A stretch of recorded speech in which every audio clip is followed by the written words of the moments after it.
ನಮಸ್ಕಾರ ಸ್ನೇಹಿತರೆ. ಒಂದನ್ನು ಕಲ್ಪನೆ ಮಾಡಿಕೊಳ್ಳಿ. ಒಂದು ದೇಶದಲ್ಲಿ ಸೊಳ್ಳೆಗಳೇ ಇಲ್ಲ, ಅಲ್ಲಿನ ಪೊಲೀಸರ ಕೈಯಲ್ಲಿ ಗನ್ ಇರೋದಿಲ್ಲ ಮತ್ತು ಅಲ್ಲಿನ ಜನರಿಗೆ ತಮ್ಮ ಸರ್ನೇಮ್ ಅಂದರೆ ಮನೆತನದ ಹೆಸರು ಕೂಡ ಇರೋದಿಲ್ಲ. ಹೇಗನ್ನಿಸ್ತಿದೆ? ಆಶ್ಚರ್ಯನಾ? ಹೌದು, ಇದು ಯಾವುದೋ ಸಿನಿಮಾ ಕತೆ ಅಲ್ಲ. ಇದು ಉತ್ತರ ಅಟ್ಲಾಂಟಿಕ್ ಸಾಗರದಲ್ಲಿರೋ ಐಸ್ಲ್ಯಾಂಡ್ನ ಒಂದು ಪುಟ್ಟ ದೇಶದ ಕತೆ. ಈ ವಿಡಿಯೋದಲ್ಲಿ ನಾವು ಈ ದೇಶದ ವಿಚಿತ್ರ ಸಂಪ್ರದಾಯಗಳು, ವಿಭಿನ್ನ ಆಹಾರಗಳು ಮತ್ತು ಅಲ್ಲಿನ ಜನರ ಆಸಕ್ತಿದಾಯಕ ಜೀವನ ಶೈಲಿಯ ಬಗ್ಗೆ ಸಂಪೂರ್ಣವಾಗಿ ತಿಳ್ಕೊಳ್ಳೋಣ. ಯಾಕಂದರೆ ಇವರು ನಮ್ಮ ದೇಶದ ಜನರಿಗಿಂತಲೂ ಬಹಳ ವಿಶಿಷ್ಟವಾದಂತಹ ಆಚರಣೆಗಳನ್ನ ಹೊಂದಿದ್ದಾರೆ. ಈ ವಿಡಿಯೋವನ್ನು ಕೊನೆಯವರೆಗೂ ನೋಡಿ, ಯಾಕಂದರೆ ಇಲ್ಲಿನ ಕಾನೂನುಗಳು ನಿಮ್ಮನ್ನು ಆಶ್ಚರ್ಯಚಕಿತಗೊಳಿಸ್ತವೆ. ಬನ್ನಿ ಹಾಗಿದ್ದರೆ ನೋಡೋಣ. ಐಸ್ಲ್ಯಾಂಡ್ನ ಸಂಸ್ಕೃತಿ ತುಂಬ ಹಳೆಯದ್ದು ಮತ್ತು ಬಹಳ ವಿಶಿಷ್ಟವಾಗಿದೆ. ಇವರು ವೈಕಿಂಗ್ ವಂಶಸ್ಥರು. ಇಲ್ಲಿನ ಒಂದು ಮುಖ್ಯ ಸಂಪ್ರದಾಯವೆಂದರೆ ಜೋಲಾ ಬೊಕಾಫ್ಲೋಡ್, ಅಂದರೆ ಕ್ರಿಸ್ಮಸ್ ಮುನ್ನಾ ದಿನದಂದು ಎಲ್ಲರೂ ಪರಸ್ಪರ ಪುಸ್ತಕಗಳನ್ನು ಉಡುಗೊರೆಯಾಗಿ ನೀಡ್ತಾರೆ ಮತ್ತು ಆ ರಾತ್ರಿ ಪೂರ್ತಿ ಪುಸ್ತಕ ಓದುತ್ತಾ ಕಾಲ ಕಳೆಯುತ್ತಾರೆ. ಇಡೀ ಜಗತ್ತಿನಲ್ಲಿ ಅತಿ ಹೆಚ್ಚು ಪುಸ್ತಕಗಳನ್ನು ಓದುವವರು ಸಹ ಇಲ್ಲಿನ ಜನರೇ. ಇಲ್ಲಿ ಭಾರತದಂತೆ ತಂದೆಯ ಹೆಸರು ಅಥವಾ ಮನೆತನದ ಹೆಸರು ಕೊನೆಯಲ್ಲಿ ಇರೋದಿಲ್ಲ. ಬದಲಿಗೆ ತಂದೆಯ ಹೆಸರಿಗೆ ಸನ್ ಅಥವಾ ಮಗಳ ಹೆಸರಿಗೆ ಡಾಟಿರ್ ಎಂಬ ಹೆಸರನ್ನು ಸೇರಿಸ್ತಾರೆ. ಉದಾಹರಣೆಗೆ ಹೇಳಬೇಕಂದ್ರೆ, ತಂದೆಯ ಹೆಸರು ಎರಿಕ್ ಎಂದಿದ್ದರೆ ಮಗನ ಹೆಸರು ಎರಿಕ್ಸನ್ ಎಂದು ಇಡ್ತಾರೆ. ಇನ್ನು ಐಸ್ಲ್ಯಾಂಡ್ ಅತಿ ಚಳಿ ಇರುವ ದೇಶ. ಹಾಗಾಗಿ ಇಲ್ಲಿನ ಜನರು ಉಣ್ಣೆಯ ಬಟ್ಟೆಗಳಿಗೆ ಹೆಚ್ಚಿನ ಪ್ರಾಮುಖ್ಯತೆಯನ್ನು ನೀಡ್ತಾರೆ. ಲೊಪಾಪೇಸಿಯಾ ಇದು ಇಲ್ಲಿನ ಸಾಂಪ್ರದಾಯಿಕ ಸ್ವೆಟರ್. ಇದನ್ನು ಐಸ್ಲ್ಯಾಂಡ್ನ ಕುರಿಗಳ ಉಣ್ಣೆಯಿಂದ ಮಾಡಲಾಗುತ್ತೆ. ಇದು ತುಂಬ ಬೆಚ್ಚಗಿರುತ್ತೆ ಮತ್ತು ನೀರು ನಿರೋಧಕ ಶಕ್ತಿಯನ್ನೂ ಹೊಂದಿದೆ. ಅಲ್ಲಿನ ಪ್ರತಿಯೊಬ್ಬರ ಮನೆಯಲ್ಲೂ ಈ ಸ್ವೆಟರ್ ಇದ್ದೇ ಇರುತ್ತೆ. ಹಾಗೆ ಇಲ್ಲಿನ ಆಹಾರ ಪದ್ಧತಿ ಕೇಳಿದ್ರೆ ನೀವು ಮೂಗು ಮುರಿಬಹುದು. ಯಾಕಂದರೆ ಇಲ್ಲಿನ ಹವಾಮಾನಕ್ಕೆ ತಕ್ಕಂತೆ ಇವರು ಆಹಾರವನ್ನು ಸಂರಕ್ಷಿಸಿಡ್ತಾರೆ. ಹಕಾಲ್ ಇದು ಐಸ್ಲ್ಯಾಂಡ್ನ ರಾಷ್ಟ್ರೀಯ ಖಾದ್ಯ. ಇದು ಹದಗೊಳಿಸಿದ ಅಂದರೆ ಫರ್ಮೆಂಟೆಡ್ ಶಾರ್ಕ್ ಮೀನ್. ಇದರ ವಾಸನೆ ಅಲ್ಲ, ಒಂದು ರೀತಿಯಲ್ಲಿ ದುರ್ವಾಸನೆ ಎಂದೇ ಹೇಳಬಹುದು. ಯಾಕಂದರೆ ಇದರ ವಾಸನೆ ಅಷ್ಟು ತೀಕ್ಷ್ಣವಾಗಿರುತ್ತದೆ. ಆದರೆ ಇವರು ಇದನ್ನು ಬಹಳ ಇಷ್ಟಪಟ್ಟು ತಿನ್ನುತ್ತಾರೆ. ಇನ್ನು ಸ್ಕೈರ್ ಇದು ಮೊಸರಿನಂತೆ ಇರೋ ಒಂದು ಹಾಲಿನ ಉತ್ಪನ್ನ. ಇದು ಆರೋಗ್ಯಕ್ಕೆ ತುಂಬ ಒಳ್ಳೆಯದು. ಹಾಗೆ ಹಾಟ್ ಡಾಗ್ಸು. ಆಶ್ಚರ್ಯವೆಂದರೆ ಐಸ್ಲ್ಯಾಂಡ್ನಲ್ಲಿ ಹಾಟ್ ಡಾಗ್ಸ್ ತುಂಬ ಫೇಮಸ್ಸು. ಬೆಜಾರಿನ್ಸ್ ಬೆಸ್ಟು ಪಿಲ್ಸೂರ್ ಎಂಬ ಸಣ್ಣ ಅಂಗಡಿ ಜಗತ್ತಿನಲ್ಲೇ ಪ್ರಸಿದ್ಧವಾಗಿದೆ.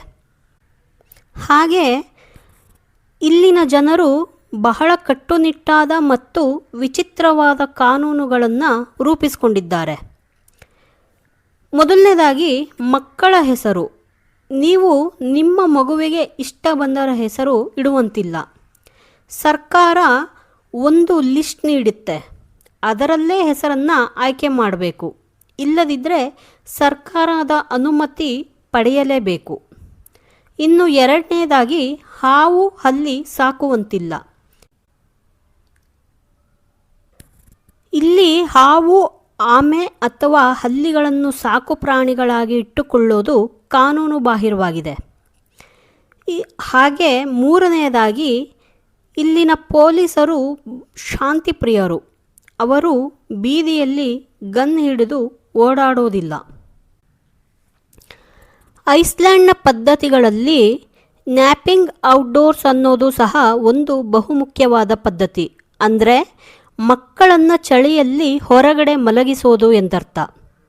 ಇದು ನಿಮಗೆ ಆಘಾತಕಾರಿ ಎನಿಸಬಹುದು. ಆದರೆ ಐಸ್ಲ್ಯಾಂಡ್ನಲ್ಲಿ ತಾಯಂದರು ತಮ್ಮ ಪುಟ್ಟ ಮಕ್ಕಳನ್ನು ಸ್ಟ್ರೋಲರ್ಗಳಲ್ಲಿ ಹಾಕಿ ಕೆಫೆ ಅಥವಾ ಮನೆಯ ಹೊರಗಡೆ ಅಂದರೆ -ಡಿಗ್ರಿ ಚಳಿಯಲ್ಲೂ ಮಲಗಿಸ್ತಾರೆ.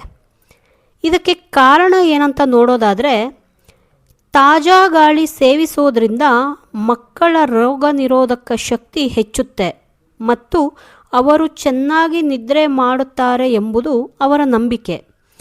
ಅಲ್ಲಿ ಅಪರಾಧದ ದರ ಶೂನ್ಯ ಇರೋದ್ರಿಂದ ಮಗು ಕಳ್ಳತನವಾಗುವ ಭಯವೂ ಸಹ ಅವರಿಗಿರೋದಿಲ್ಲ.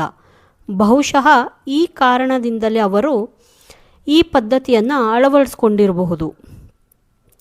ಇಲ್ಲಿನ ಬಹಳ ವಿಚಿತ್ರವಾದ ಪದ್ಧತಿ ಅಂತ ಅಂದರೆ ಅದು ಬೆತ್ತಲೆಯಾಗಿ ಸ್ನಾನ ಮಾಡೋದು. ಐಸ್ಲ್ಯಾಂಡ್ನಲ್ಲಿ ಜಿಯೋಥರ್ಮಲ್ ಪೂಲ್ಗಳು ಬಹಳ ಪ್ರಸಿದ್ಧಿ, ಅಂದರೆ ಬಿಸಿ ನೀರಿನ ಕುಂಡಗಳು ಎಂದರ್ಥ. ಆದರೆ ಅಲ್ಲಿನ ಸ್ವಿಮ್ಮಿಂಗ್ ಪೂಲ್ಗೆ ಇಳಿಯುವ ಮುನ್ನ ಒಂದು ಕಟ್ಟುನಿಟ್ಟಾದ ನಿಯಮವಿದೆ. ಅದೇನೆಂದರೆ, ಪ್ರತಿಯೊಬ್ಬರೂ ಸಾರ್ವಜನಿಕ ಶವರ್ಗಳಲ್ಲಿ ಬಟ್ಟೆ ಇಲ್ಲದೆ ಸ್ನಾನ ಮಾಡಿ ನಂತರವೇ ಈಜುಕೊಳಕ್ಕೆ ಇಳಿಬೇಕು. ನೀರಿನ ಸ್ವಚ್ಛತೆಯನ್ನು ಕಾಪಾಡಲು ಅವರು ಈ ನಿಯಮವನ್ನು ಅತ್ಯಂತ ಗಂಭೀರವಾಗಿ ಪಾಲಿಸ್ತಾರೆ.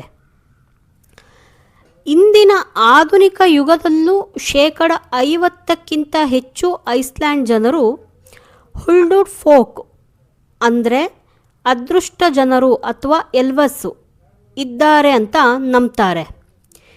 ಯಾವುದಾದ್ರೂ ದೊಡ್ಡ ಬಂಡೆ ಅಥವಾ ಕಲ್ಲು ರಸ್ತೆ ಮಧ್ಯೆ ಬಂದರೆ ಅದನ್ನು ಅವರು ಸರಿಸೋದಿಲ್ಲ, ಯಾಕಂದರೆ ಅದು ಎಲ್ವಸ್ಗಳ ಮನೆ ಎಂದು ಅವರು ಭಾವಿಸ್ತಾರೆ. ರಸ್ತೆಯ ನಕ್ಷೆಯನ್ನೇ ಬದಲಿಸಿ ಹೋಗ್ತಾರೆ ಹೊರತು ಆ ಕಲ್ಲನ್ನು ಮಾತ್ರ ಅವರುಗಳು ಮುಟ್ಟೋದಿಲ್ಲ. ಇನ್ನು ಇಲ್ಲಿ ನಂಬಲು ಅಸಾಧ್ಯವಾದ ವಿಷಯವೆಂದರೆ ಬಿಯರ್ ಬ್ಯಾನ್ ಆಗಿತ್ತು. ಇದು ನಿಜ. ಐಸ್ಲ್ಯಾಂಡ್ನಲ್ಲಿ 1989ರವರೆಗೆ ಬಿಯರ್ ಕುಡಿಯುವುದು ಕಾನೂನು ಬಾಹಿರವಾಗಿತ್ತು. 75 ವರ್ಷಗಳ ಕಾಲ ಅಲ್ಲಿ ಬಿಯರ್ ನಿಷೇಧವಾಗಿತ್ತು. ಈಗ ಪ್ರತಿ ವರ್ಷ ಮಾರ್ಚ್ 1ರಂದು ಅವರು ಬಿಯರ್ ಡೇ ಅಂತ ಆಚರಿಸಿ ಸಂಭ್ರಮಿಸ್ತಾರೆ. ಇಲ್ಲಿ ವೀಕೆಂಡ್ ಪಾರ್ಟಿ ಸಂಸ್ಕೃತಿ ಸ್ವಲ್ಪ ವಿಭಿನ್ನವಾಗಿದೆ. ಐಸ್ಲ್ಯಾಂಡ್ನ ರಾಜಧಾನಿ ರೇಕ್ಜಾವಿಕ್ನಲ್ಲಿ ವಾರಾಂತ್ಯದಲ್ಲಿ ಒಂದು ಪದ್ಧತಿಯನ್ನು ಆಚರಿಸ್ತಾರೆ. ಇದನ್ನು ರುಂಟೂರ್ ಅಂತ ಕರೀತಾರೆ. ಅಲ್ಲಿನ ಯುವಕರು ರಾತ್ರಿ ಪೂರ್ತಿ ಒಂದು ಬಾರ್ನಿಂದ ಇನ್ನೊಂದು ಬಾರ್ಗೆ ಹೋಗುತ್ತಾ ಕುಡಿಯುತ್ತಾ ಕುಣಿತಾರೆ. ಬೆಳಗಿನ ಜಾವದವರೆಗೂ ಈ ಪಾರ್ಟಿ ನಡೆಯುತ್ತಲೇ ಇರುತ್ತೆ. ಹಾಗೆ ಇಲ್ಲಿನ ಜನರು ಕಿಟಕಿಗಳ ಮೇಲೆ ಕರ್ಟನ್ ಹಾಕೋದಿಲ್ಲ. ಐಸ್ಲ್ಯಾಂಡ್ನ ಅನೇಕ ಮನೆಗಳಲ್ಲಿ ಕಿಟಕಿಗಳಿಗೆ ಪರದೆಗಳನ್ನೇ ಹಾಕದೇ ಇರೋದನ್ನು ನೀವು ಕಾಣ್ಬೋದು.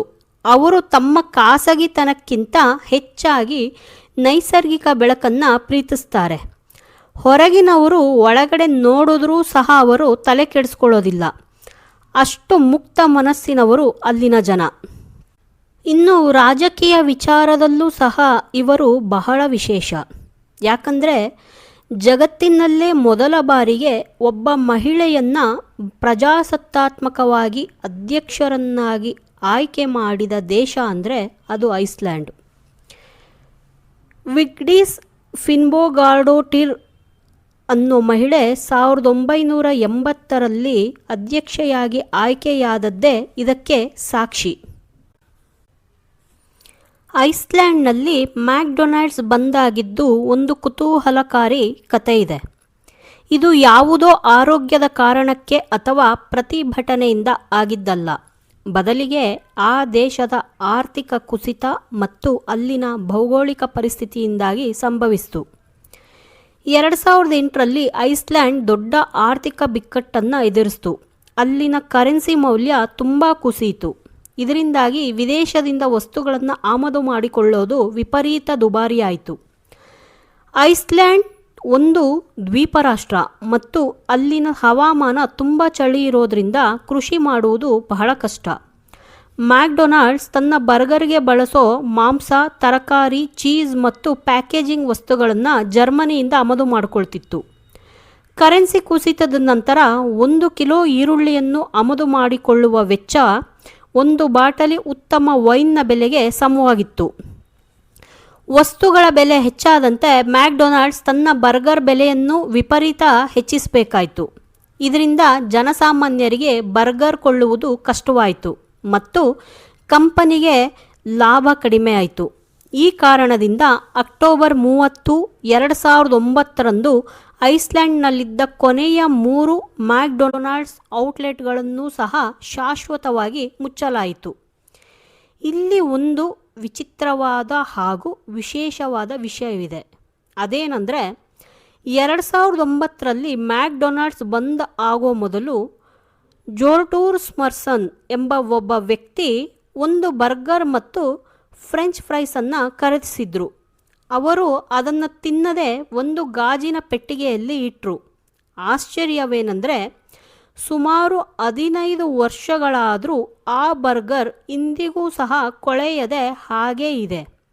ಇದನ್ನು ನೀವು ಇಂದಿಗೂ ಸಹ ಐಸ್ಲ್ಯಾಂಡ್ನ ಒಂದು ಹೋಟೆಲ್ನಲ್ಲಿ ಲೈವ್ ಕ್ಯಾಮ್ರಾದ ಮೂಲಕ ನೋಡಬಹುದು.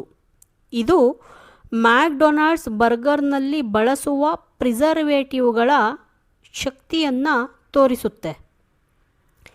ಈಗ ಐಸ್ಲ್ಯಾಂಡ್ನಲ್ಲಿ ಮ್ಯಾಕ್ಡೊನಾಲ್ಡ್ಸ್ ಇಲ್ಲ. ಅದರ ಬದಲಿಗೆ ಅಲ್ಲಿನ ಸ್ಥಳೀಯ ಬರ್ಗರ್ ಚೈನ್ ಆದ ಮೆಟ್ರೋ ಎಂಬ ಕಂಪನಿ ತುಂಬ ಪ್ರಸಿದ್ಧಿಯಾಗಿದೆ. ಅವರು ಐಸ್ಲ್ಯಾಂಡ್ನಲ್ಲೇ ಸಿಗುವ ಪದಾರ್ಥಗಳನ್ನು ಬಳಸಿ ವ್ಯಾಪಾರ ಮಾಡ್ತಿದ್ದಾರೆ. ನೋಡಿದ್ರಲ್ಲ ಸ್ನೇಹಿತರೆ, ಸಣ್ಣ ದೇಶವಾದರೂ ಐಸ್ಲ್ಯಾಂಡ್ ತನ್ನ ವಿಶಿಷ್ಟತೆಗಳಿಂದ ಇಡೀ ಜಗತ್ತನ್ನೇ ಸೆಳೀತಿದೆ. ನಿಮಗೆ ಈ ದೇಶದ ಯಾವ ವಿಷಯ ಅತಿ ಹೆಚ್ಚು ಇಷ್ಟವಾಯಿತು? ಇದನ್ನು ಕಮೆಂಟ್ ಮಾಡಿ ತಿಳಿಸಿ.